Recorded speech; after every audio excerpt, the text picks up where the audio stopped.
My wife is cheating on me. But that's not the worst part. Hello, Reddit. I'm writing this because I'm just disgusted. I never thought I would be in this situation, but now I don't even know what to do. Who am I? My name is Michael. I'm 36 years old. I work as a programmer and live in the suburbs of Chicago. I have a son, Lucas, who is 8, and he is the best thing in my life. I've been married to Sarah for 11 years. And until recently, I thought we had a strong, normal family. But now I realize that I was an idiot. When did it all start? About 2 months ago, Sarah started acting differently. She became aloof, constantly hanging out on her phone, staying late at work. I can't even put it into words, but she just wasn't the same Sarah I knew. At first, I put it down to stress. I thought maybe it was the work. Maybe she just needed space. And then I found the first disturbing message. The phone call that turned everything around. One night, I was putting Lucas to bed, and Sarah was in the bathroom. Her phone was on the kitchen table, and suddenly it lit up. There was a message from Mark Robertson. Can't wait for Friday. Who is Mark? I had never heard of him. I didn't want to go through her phone. But something in me said, check it out. So I picked it up. And then it was like a punch in the stomach. They had been texting for weeks. They discussed where to meet, what the hell to do, sent photos, some of them. Well, you know. She was cheating on me. But the worst was yet to come. She wanted to leave me and take everything away. I continued to look through the messages, and I came across a conversation that made me almost throw up right there. She was writing to Mark. I can't live with Michael anymore. I have already started preparing for a divorce. The lawyer says I will get custody of Lucas and good alimony. We will be able to be together without hiding Red Heart. At that moment, I realized that she hadn't just betrayed me. She was using me. I worked day and night to provide for our family. I swore to be faithful to her, supported her in everything. Meanwhile, she was sleeping with her boss and making plans to ruin me and take my son away. I'm just sick of her and her intentions. I decided to test her. The next day, she said she was going to work late. I pretended to believe her, but as soon as she left, I left Lucas with a friend and followed her. She parked near an expensive restaurant, and literally 5 minutes later, I saw her walk in with another man.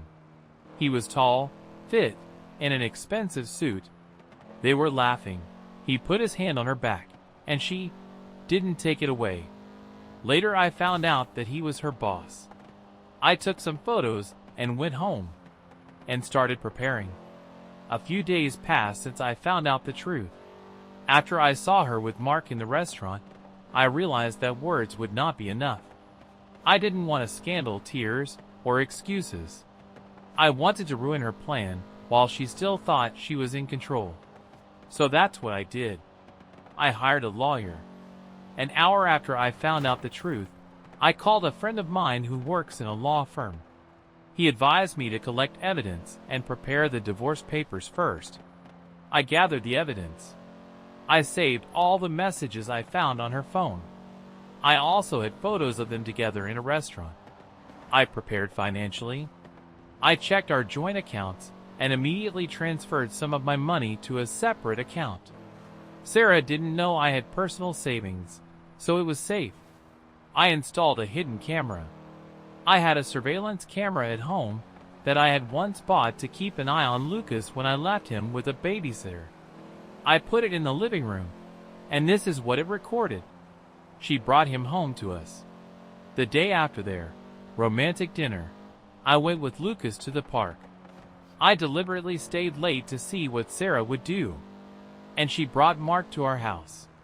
I won't write the details here, but the camera captured enough. Time to act.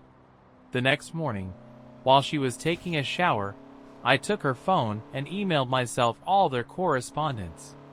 Then I went straight to the lawyer. Divorce is my terms, not hers.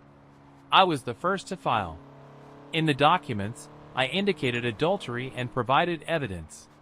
And most importantly, I demanded full custody of Lucas. The final blow. Sarah didn't know what was coming. She went on living her life calmly, thinking that I didn't suspect anything. And then she was handed the documents. When she opened them, her face turned white.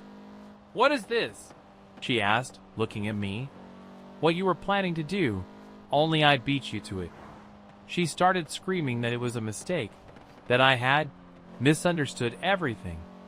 Then I opened my laptop and showed her the video from the camera. She went silent. And then she started crying.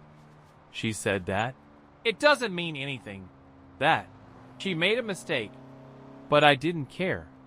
Get your things. You have 24 hours to leave. She tried to beg for forgiveness, but I no longer cared about her words. What's next? I'm already re-registering the accounts and the house to myself.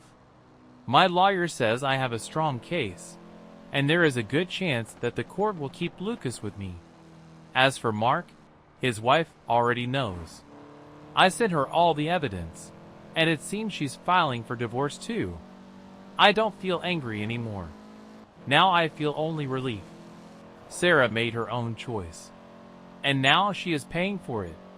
It's been 3 weeks since I exposed Sarah. Honestly, it's been the most intense 3 weeks of my life. But now I can finally tell you how it all ended. Sarah tried to save the day. After I kicked her out of the house, she tried to persuade me to think again for several days. She wrote, called, even came to the house, but I just didn't open the door. I didn't care. She had already made her choice. But the most interesting thing happened after she realized that she had lost everything. The court ruled in my favor. I don't want to brag, but I had the best lawyer, evidence of infidelity, and a video from the camera. The judge ruled, I get full custody of Lucas. I get to keep the house. Sarah does not receive alimony, but she is now obliged to pay me. When she heard the court's decision, she started crying right in the courtroom. Her plan to take my son and ruin me did not work. But that's not all. What about Mark? I sent all the evidence to his wife, and she turned out to be a beast. She filed for divorce the same week. She kicked him out of the house with one suitcase. She filed for alimony. But the worst thing for him was that he lost his job. The company where he worked does not tolerate office romances with subordinates, and when everything came out, he had to write a letter of resignation. And Sarah? She thought she was going to start a new life with Mark, but when he lost his wife, home, and job, she just got angry. He didn't even respond to her messages. Now she lives in a rented apartment and asks to see Lucas. I don't forbid her to see her son, but the meetings are only under my control. And me?